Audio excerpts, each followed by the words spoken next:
Well, aloha, everyone. Thank you for being here. And gosh, didn't you enjoy Dr. Masaki's talk? It's really hard. It's really hard to follow after her, but I'll do my best. And what I called this was Keiki to Kupuna, that's us, and to give you a little idea of the respiratory tract and how we got to this point. But I did want to save a little bit at the end about Kupuna for Keiki. Because now we are here at our lives, our lungs are what they are, but there's a lot we have to do to protect our grandchildren and the generations to follow. Okay, this is complicated. Oh, no. So here's COPD. It is chronic obstructive pulmonary disease, and it is the one very common chronic disorder that continues to increase. All the others, heart, stroke, and other causes are on the decline because of all the public health and biomedical progress we've made. But COPD continues to increase. I'm not sure if it's because the long effects of tobacco smoking several years ago, or changes due to global warming and how air pollution may be advancing and going to warmer areas of the world. It's all warming up. So this one's continuing to increase. Oh, I see. Okay. To me, I sound loud, but okay. So Keiki to Kupuna, I'll start with brief comments about the respiratory system and maybe point out some early exposures, and then introduce the concept of how it's both a matter of gene and environment and how they act together. So you have to be predisposed and then get an exposure to develop some of these common respiratory disorders. And then we'll close with some comments about Kupuna for Keiki. So focus first on this here. This is the respiratory unit in the lung. Kind of in the shadowy part are the alveoli, the bubbles of air. And then the blood vessels are shown here. It comes up from the body. Blue means it's lacking oxygen. So these are the pulmonary veins. They touch, they interact with the oxygen in the alveoli, and they leave the lungs bright red, oxygenated, and they've released the carbon dioxide that was made in your muscles or your brain or your heart, released out into, you breathe it out and you breathe in the oxygen. So this is the basic respiratory unit, and it is a combination of ventilating the alveoli and then perfusing the blood vessels and then getting them together in an interface so that gas exchange can occur. So the things that make ventilation happen are all these bellows effects of the lungs. You breathe in, you breathe out, and your diaphragm moves, your muscles move, but it's all to bring air in to the alveolus. And then the blood vessels, with the heart pumping properly, this is how you make the match. And then things go awry when they don't match up, okay? Or if there's blockage in one or the other. Now, I want to point out that if you took all your alveoli, all those bubbles, and opened them up and spread them out, the area of those of that area is the size of a tennis court. So your alveolar surface area, the size of a tennis court, and these blood vessels course over it and do the gas exchange. So you can imagine you're bringing in a ton of air of the environment into your lungs, into your body, second to second, minute to minute. And to protect the body, because you're going to have germs, you have allergens, the lungs and the airways are imbued with a very strong immune defense system, inflammation, and the control of this requires nerves as well. So we breathe properly, we cough to dislodge something. So although there's this respiratory unit that is very basic, It's protected by a bunch of defenses to fight against infection or toxins. And that's basically, in a nutshell, what's happening to all of us here. And hopefully, if everything goes well, we don't have to worry about it. But then there are times when something does happen. And then we get these issues of cough and shortness of breath. I focus on these two because when I get referrals to our pulmonary clinic, this brings in at least half the people, okay? Cough and shortness of breath. And I'm actually today going to talk a little bit about them because everyone has suffered from this at some point or knows someone who has. And then just how to think about that. I may try to share with you things that are kind of within our reach to either prevent them or at least to do some of the basics. So cough. Cough can occur because of upper airway irritation. You know, something toxic hits you, and then it's part of the protective mechanism to try and cough it out, get it protected, keep it from going down into the lower respiratory tract. Now, sometimes inflammation itself will make the cough. One very common one is hay fever, also known as allergic rhinitis. So, for instance, how many of you have hay fever? Oh, let's see higher. It's got to be more. Okay, good. It's about at least a third of the United States population. And I think in Hawaii, with all our pollens, mango season, you know, it can really get up there. A third to a half of us have some kind of allergy. So with allergic rhinitis, you know, you get the mucus secretion, and you get this post-nasal drip, means the secretions go down the back of the throat. And right there, they can cause a little reflex cough. But also as they go down deeper, the lower respiratory tract is going to try to cough that sputum out. Okay, so that's a very common one. I would say that this combination of allergic rhinitis and postnasal drip maybe accounts for a third of the coughs that come to me. Medications, our favorite topic now that we've heard from Dr. Masaki. But there's a very common high blood pressure medication that is known to cause cough in some people.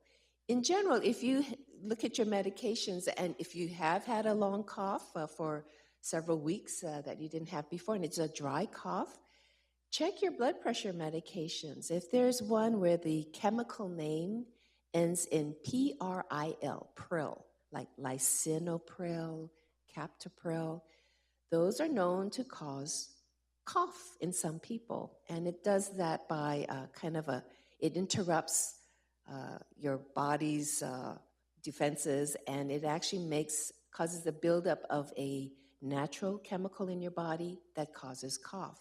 So some medications can cause cough. Now, another very common one is gastroesophageal reflux. About a third to a half of us have this. I have it, okay? So I'm going to ask you out for a moment just to stand up. Just stand up. And crook your left arm like this. Okay? See how that is? Your left arm. Just like you're holding a baby. So gastroesophageal reflux. This is the curve of your tummy. It's on the left.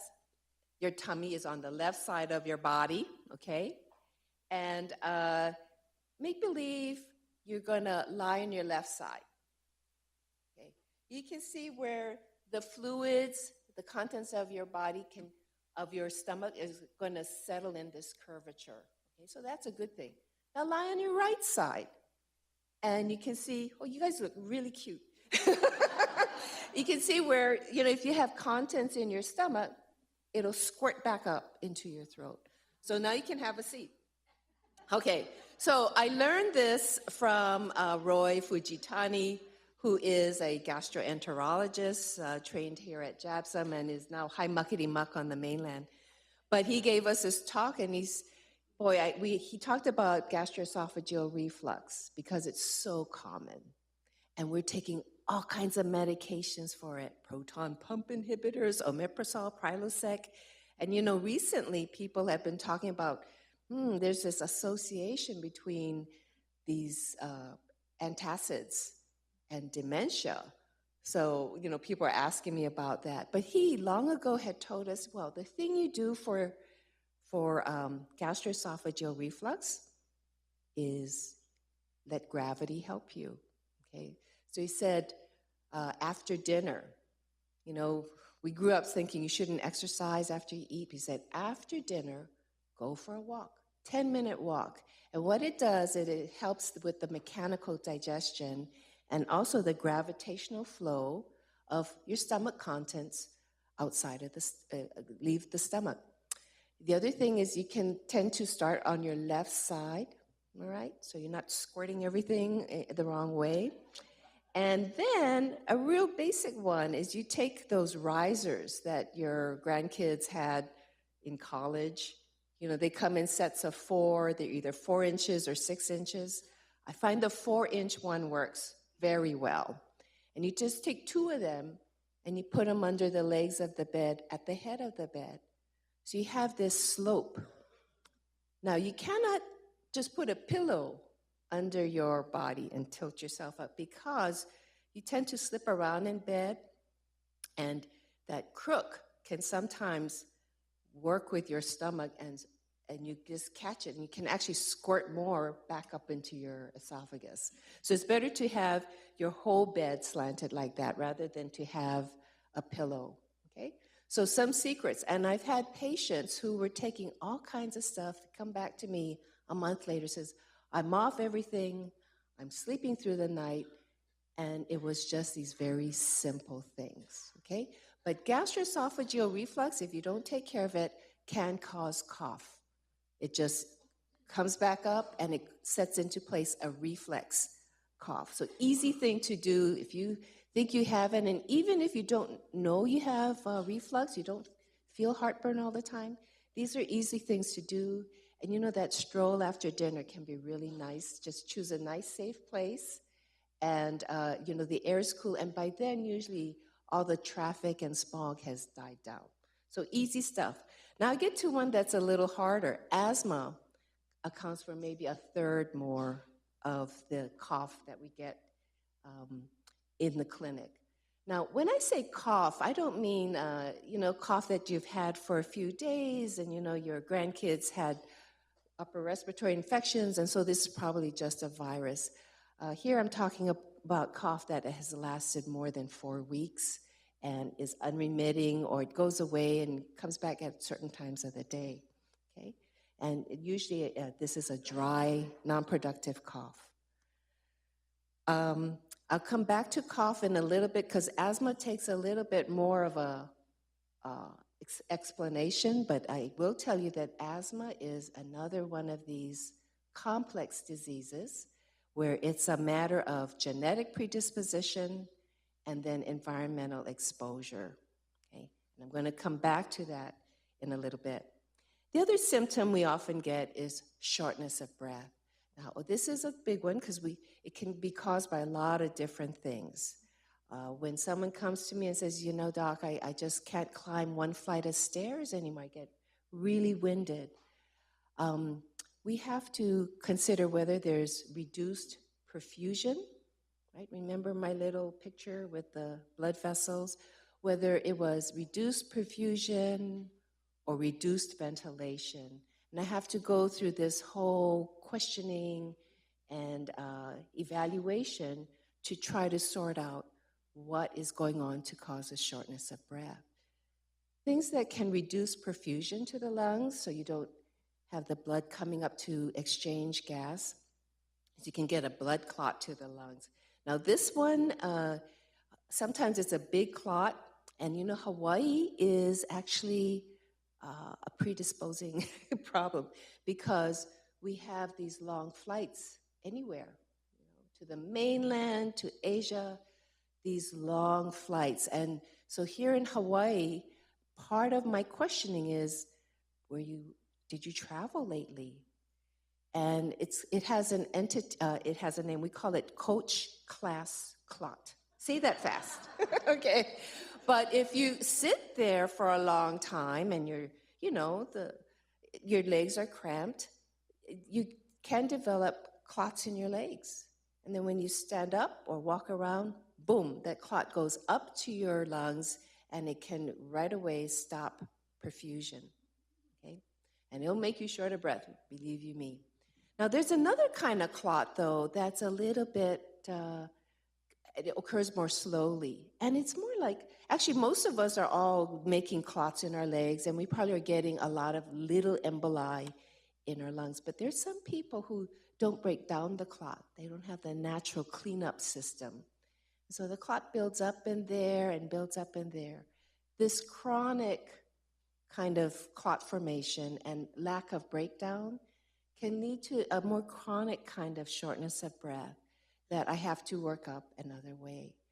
So I'm just giving you some ideas what a doctor looks for, and you can maybe think about these things, but that one is less common, and what we see there is that we don't see so much of a change in the airway. It's happening in the blood vessels.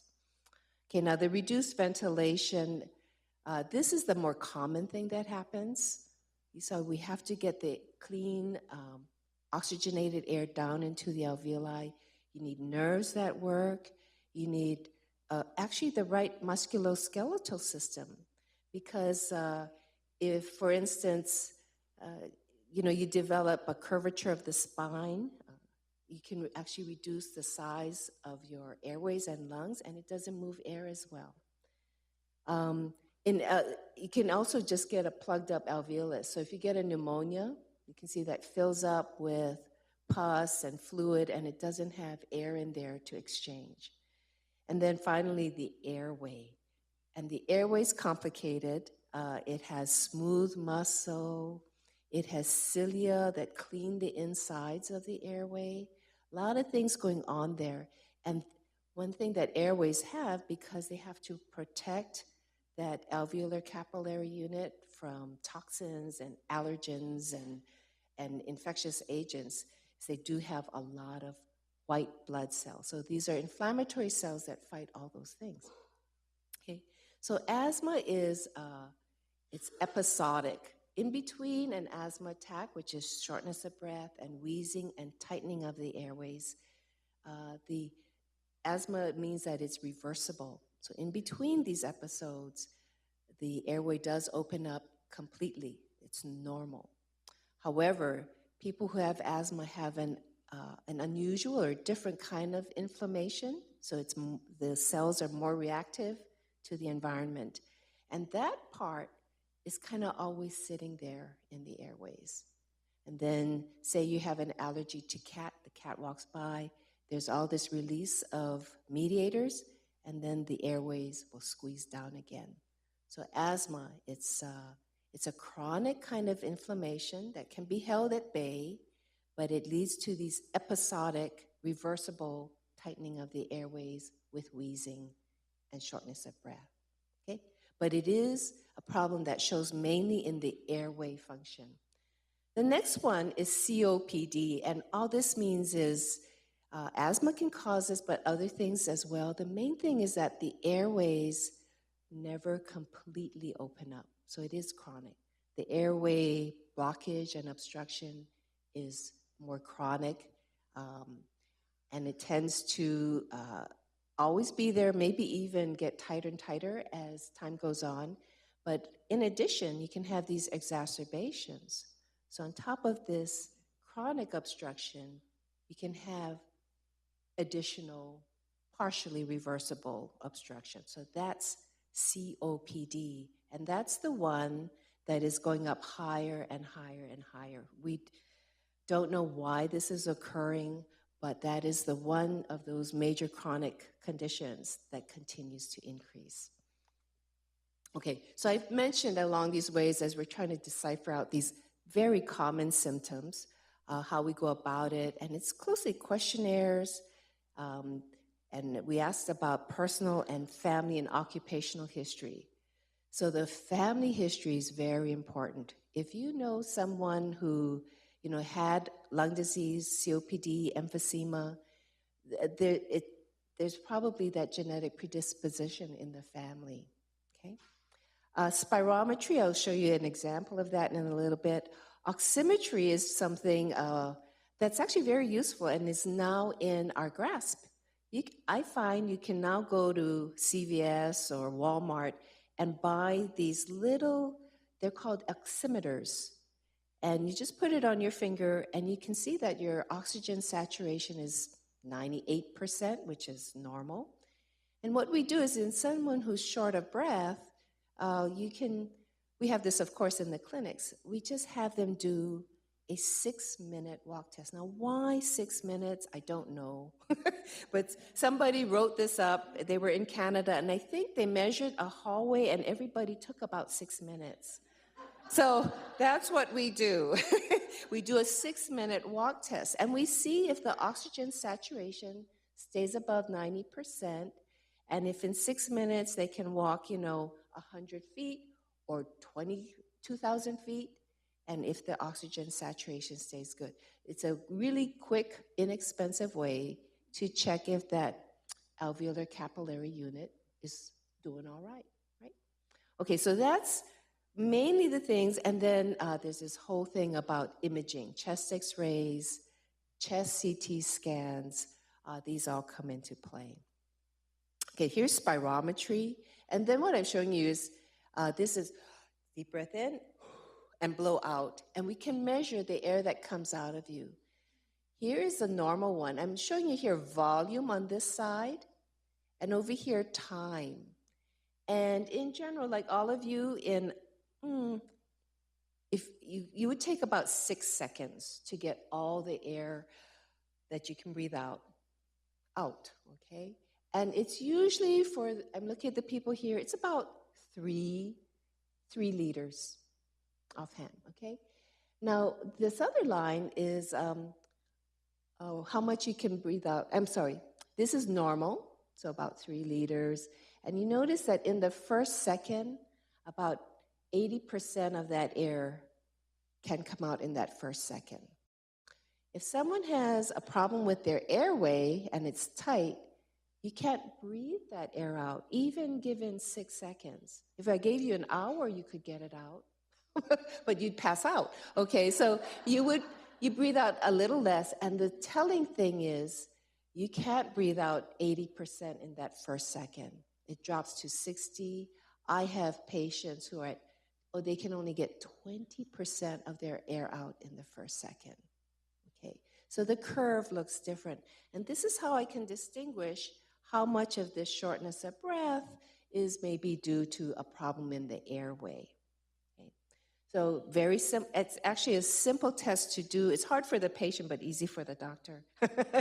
It does take some effort, but it takes 6 seconds to do. Okay. I'm just showing you some things, so if you have to go to the doctor's office, you know what we're dealing with. So the airway diseases, I mentioned that allergy is about 30 to 50% of the population. Asthma, emphysema, and chronic bronchitis are much smaller, and there's often, the idea here is that often there's overlap. And there's a big overlap between allergy and asthma. Okay? The others, maybe not so much, but you can see how you have to be careful about how we tease things out, because we would treat the medications a little differently. And so those 4 big circles I showed you, they're all complex diseases. They all result from interactions between the gene and the environment, and usually it's more than one gene. Some of you here may have heard about cystic fibrosis, especially if you are from the mainland. So all my training was on the mainland, and everywhere I went, we had cystic fibrosis clinics, etc. Come to Hawaii, no more. We had one cystic fibrosis patient about 5 years ago that all of us on faculty would share, so we could teach our students. But because that one is one gene, it's very genetic. It's not so much a gene environment issue, it's strongly genetic. And both parents had to have had the gene, and then You had to have 2 copies of it. So it's very rare because over here, we all hapa, hapa, hapa, right? We're all intermarriage. And so the expression of that, it's uncanny. So when I bring my friends from the mainland, they go, where's your cystic fibrosis clinic? We don't have it. Okay, so that's kind of one extreme of a gene-environment interactions. Many of the other ones I'm talking about, it's the environment. You have the genetic predisposition, and if you have it in your family, you probably have a disposition. But if we can protect them from things in the environment, that disease may not occur or may have a very milder form. So there's our chance, folks, is in the environment. Okay? So that idea is predisposed and exposed, and some disease, that predisposition is very strong, but in most of ours, that predisposition is middling to fair, and if we protect from the environment, we may not get it. Okay? So let's talk about exposures. I'm not going to go into all these genes because at this point you can't do too much about it, but the ones are tobacco smoke, smog, traffic-related air pollution, something about aeroallergens, and for you guys, I'll talk about VOG, okay? All right. So tobacco. You guys are on this scale because here we go. I think this is 1900 to 2000. And let's see, how many of you graduated from high school in the 60s? Okay, 70s.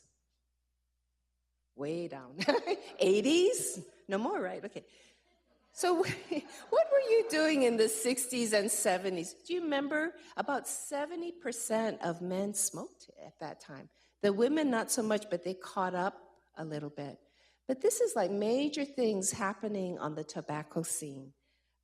Here's the end of World War II. You see, actually what happened here was the tobacco companies developed this automated cigarette rolling machine. Before that, you had to roll your own, and it wasn't a public health menace.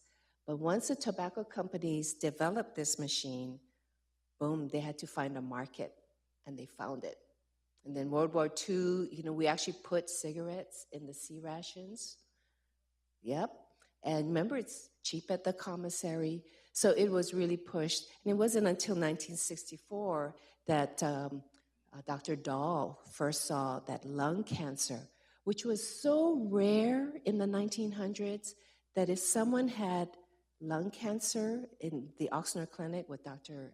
Ochsner, they would wake up medical students to come see the case.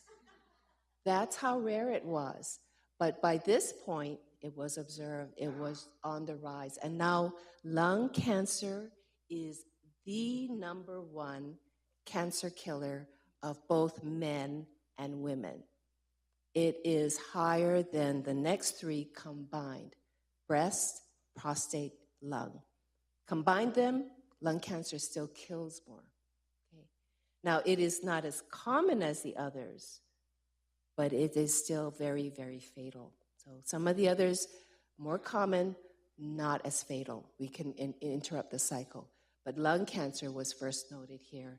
And then began a series of tobacco control measures. And we're still not back down to where we want to be. We were hoping to be no more than 10% of the population smoking by 2010, which is way past. Now, Hawaii is doing pretty good. We're at 17%. So it's come down 17%. And we are right there with California, Utah, and Hawaii, the best in terms of our smoking rates. And, it had to do with the Master Settlement Agreement that helped build the medical school and then the UH Cancer Center. But our efforts here in Hawaii are paying off. Just so you know, environmental tobacco smoke is the proper word. When you smoke, it comes in through here. This is the mainstream smoke that the smoker brings into the body. Okay? And even though you put a filter in, it's going in. And then there's this thing called side stream smoke. It didn't go into the body, but it's coming off the burning tip of the cigarette. Okay, and then if you combine the side stream smoke and then the mainstream smoke that the smoker then exhaled, okay, then that combined is environmental tobacco smoke. Right? Now, so I'm showing here first-hand smoke, second-hand smoke, this also called environmental tobacco smoke. And there's an entity we've now recognized in the last 5 years, third-hand smoke. Third-hand smoke. So that is if a smoker smokes and then leaves the room, there's a residue on the carpets and that you can pick up. And some of those things, yeah, often it's toddlers that we're worried about. They put it in their mouth so they can get absorption that way. So first-hand, second-hand, third-hand smoke. And we have to go back to the 1990s because, look, we've cleaned up our air. This is clean now. But if you go, for instance, to the old medical school up on Manoa campus and you go to room T210, which is where we all had our lectures, if you look at the ceiling, it's actually black because once upon a time, our medical students smoked in there in the lecture. And if you go to the City Hall across over here, there are, unless they've changed the seats, there are ashtrays in the seats in the hall. So really, it's really gratifying to me now when I see medical students, I ask them, how many of you have been on an airplane where people could smoke? And now no one raises their hand. But you know, that only happened in 1984, right? And it wasn't all the airlines. So long time, but we have cleaned up our air. And this just shows you the hardest one is like someone who's in a smoky bar. Remember, it's the worker, it's the bartender who is there for a whole 8-hour shift. So the workers were exposed to environmental tobacco smoke. So that's all cleaned up now. And this slide is just to show you that even as early as 1997, this is from the Clean Air Branch in California. In 1997, they had accumulated evidence that secondhand smoke, environmental tobacco smoke, was conclusively causal for all of these. It could exacerbate asthma, cause respiratory illness, it could change lung development, and cause respiratory symptoms. And back in 97, there was a suggestion that it could actually not only exacerbate asthma, but cause its development. Two different ideas. If you have asthma, you're going to have exacerbations from smoke. But to see that this was happening, that maybe tobacco smoke could actually cause asthma to develop in the first place. So that was 1997. By 2000, this was conclusive. Tobacco smoke can cause asthma.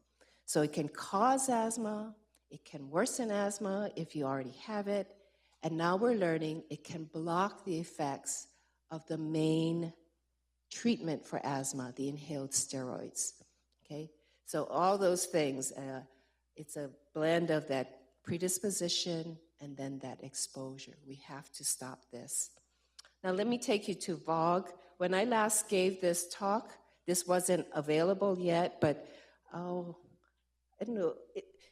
This is a link, and we have published this paper online. We paid a little extra so that everyone can get in there, look at the data, and actually pull the slides down and make your own PowerPoint. So this is one slide, just to show you in Hawaii, and this we measured from the two main vents in Pu'u'o'o and Halema'uma'u on Kilauea volcano. The main point is, actually it started erupting. This current eruption started in 1983. And I'm just showing you from 1992. The reason is we're getting ready for a study, and this is the year our kids were born. So this is just starting in 1992, and This volcano puts out, even here, this is called a kind of a normal day, 1,600 tons of sulfur dioxide every day. Okay, every day. Now, there's a generator outside of Cleveland, and that, when it put out 300 tons in a year, they shut it down. 300 tons in a year, 1,600 tons in a day.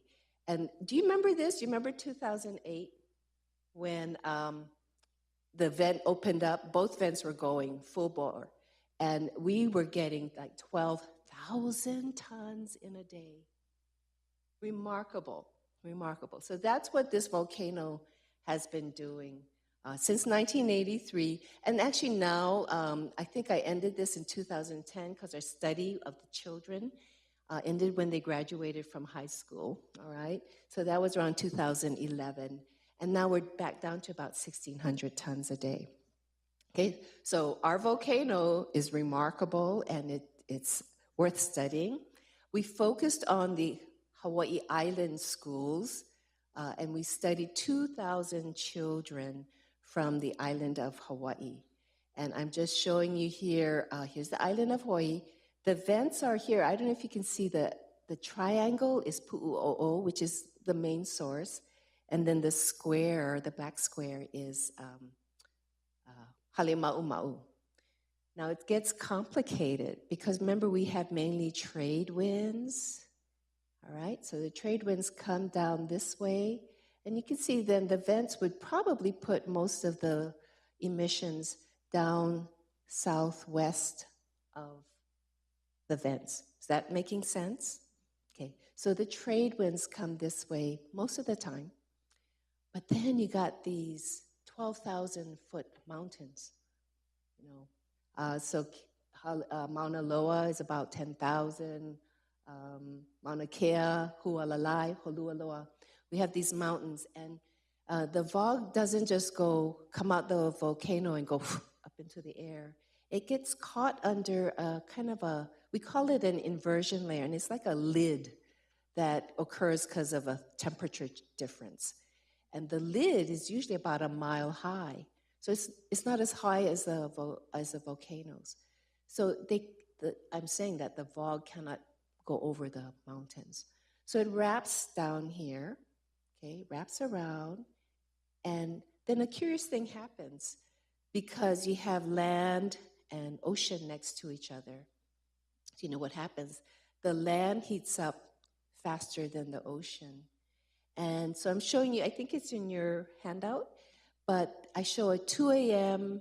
and a 2 p.m. wind pattern. These arrows show the wind pattern.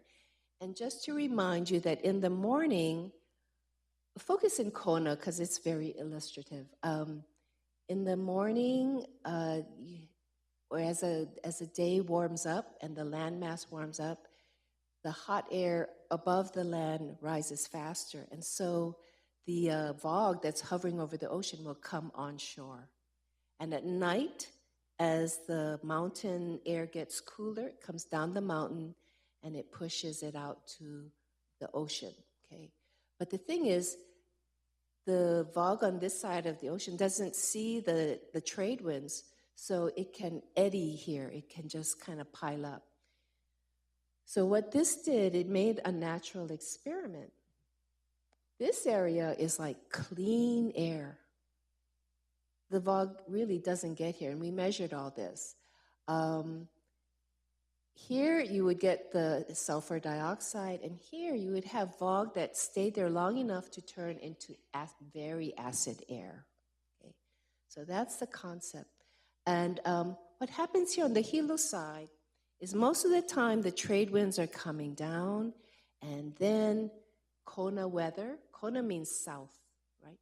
So in Kona weather, the winds are either slowing down, there's no motion, or they're coming from the south, and they're very moist, but it'll push the air into Hilo and Puna, okay, and Mountain View, that side.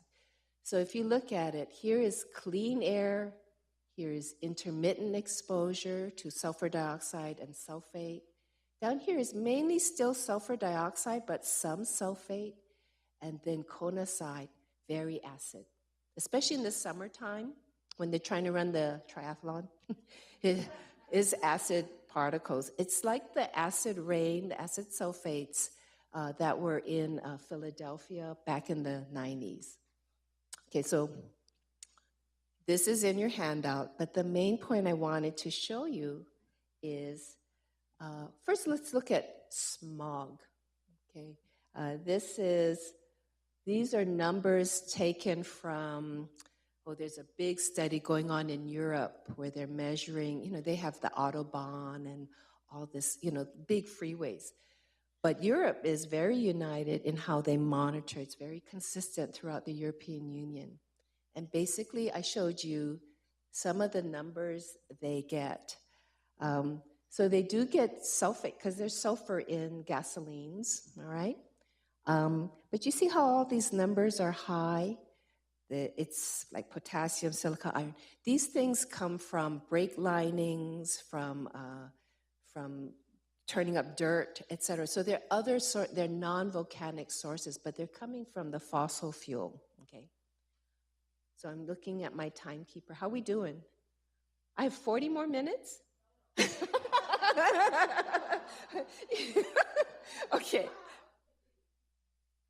5 minutes? I can finish this up. Okay, the main thing is, this is smog, and over here I'm showing you the VOG readings in the low area. Remember, that's like Hawi, Kapa'au. The intermittent areas like Hilo, Puna. The frequent area is like Ka'u, Pahala, and Na'alehu. And here is the acid area. And you can see, for the same amount of sulfur, the VOG is actually clear of these agents, which have all been implicated in respiratory diseases. So yeah, there's a ton of VOG, but it's relatively pure, and it basically has sulfur dioxide and sulfate. So the highlights, and then we studied 2,000 children from 29 schools around that area. And, to our surprise, because our hypothesis was that the asthma would be worse in that acid area, and it wasn't. Okay, so if you had asthma, you did get more frequent symptoms. But the ones who reported, yes, did a physician ever say you have asthma? It was higher in the Hilo area. And when we look, it's very complicated, but it turned out to be more related to environmental tobacco smoke and socioeconomic status and all these other things, but not just the induction of asthma was not as high associated with the VOG. It certainly, if you already had it, it would cause more symptoms more frequently. Make sense? It was complete surprise. Oh, Kona is, let's go back. Good question. Kona is what we call acid. Okay, let me tell you, doing this study with Harvard, we couldn't say Kealakehe, Na'alehu. And we're having these conference calls with Boston, and I gave up, and I said, okay, this island is like a clock, and that's 12 o'clock, 6 o'clock. The volcano is at 4 o'clock, and that's how we did the study for 10 years. To this day, they don't know what is Kona and Hilo. So that's why. And then when you put this in Environment International, I really had to go to terms where everyone could understand. The main thing was the acid, the intermittent. So it's really interesting sharing all this. Okay. I could stop here. Are we out of time, or we have time for this? Okay. I do want to, this came up since our the last time I spoke here. I want to focus, maybe not so much on COPD, although I kind of touched on that. We do it basically with a spirometry. If you have shortness of breath that's tending to progress, first thing we ought to get is what we call that spirometry. And we'll look for if that FEV1 is less than 70% of your full breath, okay? And we'll give you a bronchodilator, because if it's still less than 70% after the bronchodilator, that's COPD. If it gets better with the bronchodilator, that's probably asthma. Okay?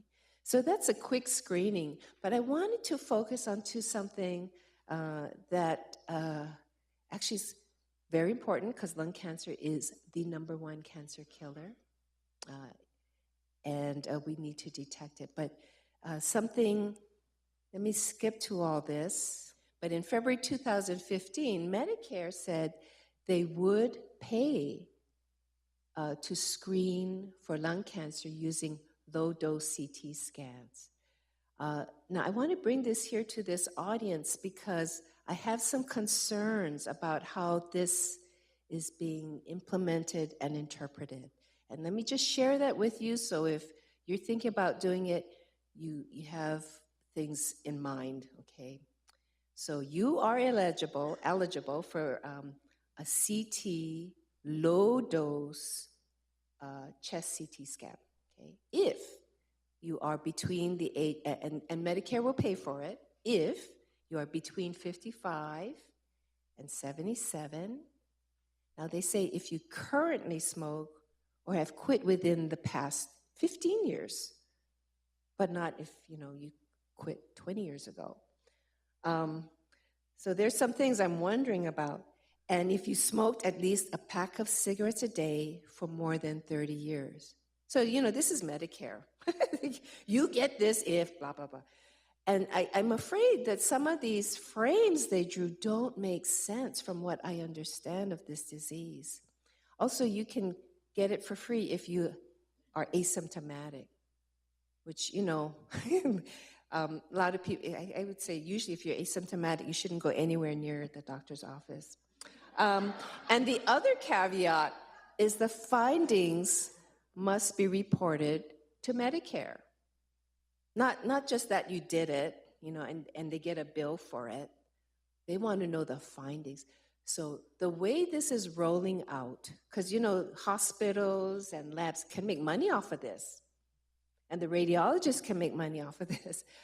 I am just very concerned. Okay, so let's go through this a little bit. The data that led to them making this coverage determination was really based on findings from the National Lung Health Study, and the risk to benefit ratio was determined in people who were no longer smoking.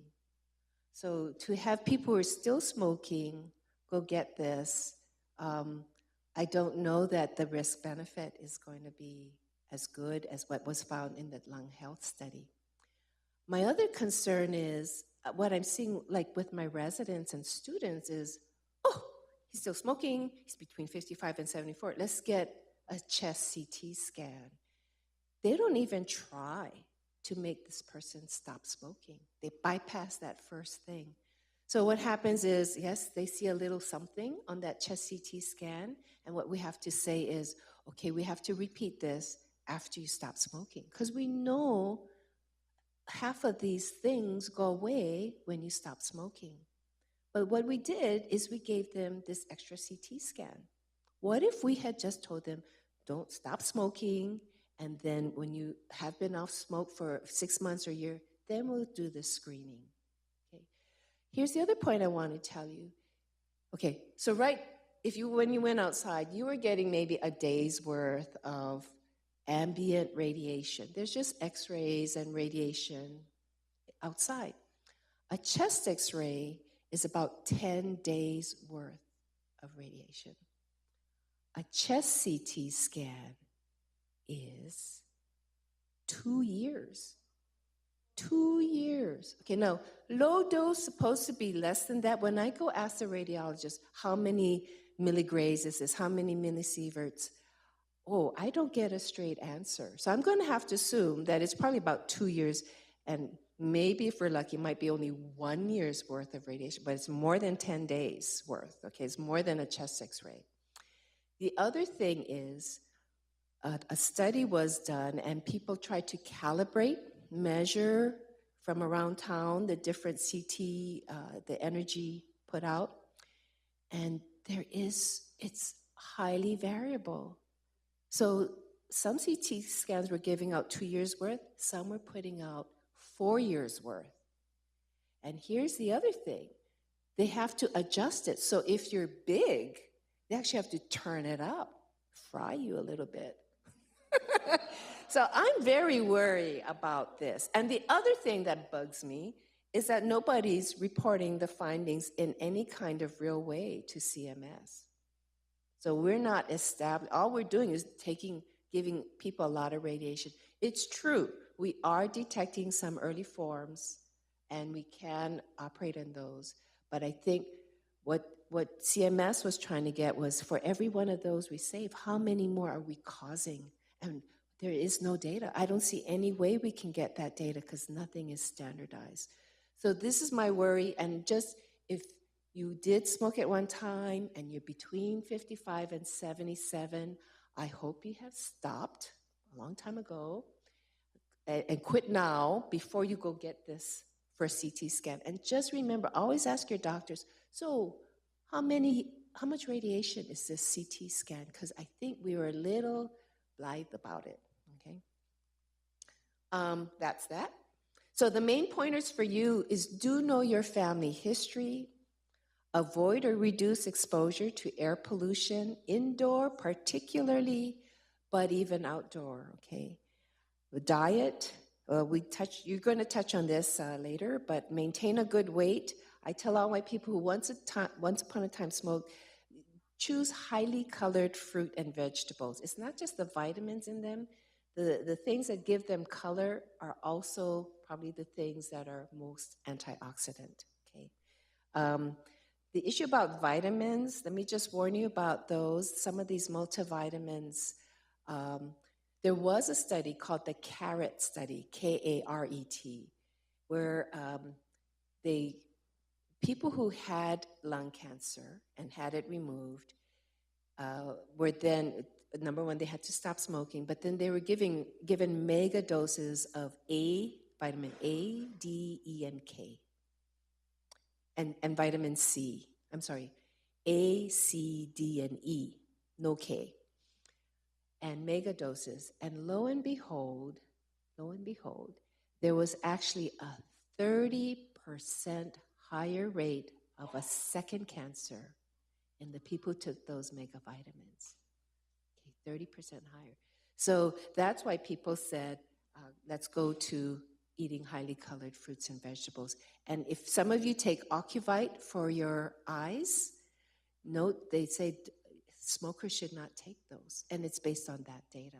So vitamins are mixed bag, better to use whole foods. Exercise, if any smoking history or symptoms of COPD, get your spirometry. And if you're going to entertain the thought of lung screening for lung cancer, just go in armed with some of this information, okay? That the chest CT scan is not without risk. It is radiation, and given too often, it is known to trigger cancer in itself, okay? Let me just say, when you put up 15 minutes, how much more do I have? Stop, she's telling me stop. Just to tell you, the e-cigarettes have me alarmed. So as Kupuna, if we can protect our Keiki, the e-cigarettes have to be stopped, okay? And some of this is in there. Let's skip all this. The main point is this burst on the scene and work done right here at the UH Cancer Center by Dr. Wills on our children in our high schools. This went national, but even by 2015, 14 to 15-year-olds in Hawaii, almost 30% had smoked cigarettes. And the other alarming thing is, it's not like they're only doing the e-cigarette. Most of them were doing e-cigarettes and tobacco. And we're now showing it is a gateway. So if you smoke e-cigarettes, you're more likely to continue on to tobacco cigarettes. Okay, and then that question about marijuana. This is the next fight. If it's whatever, you can take marijuana, I'm not going to get into that, but if it's smoked, all those issues about environmental and third-hand smoke going to come into play. So the idea of putting it in a tea or with alcohol and rubbing it on, that's okay with me. And if you want to put it in a brownie, that's okay with me. But please don't smoke it. Okay. And okay, I'm Pao. And do we have time for questions?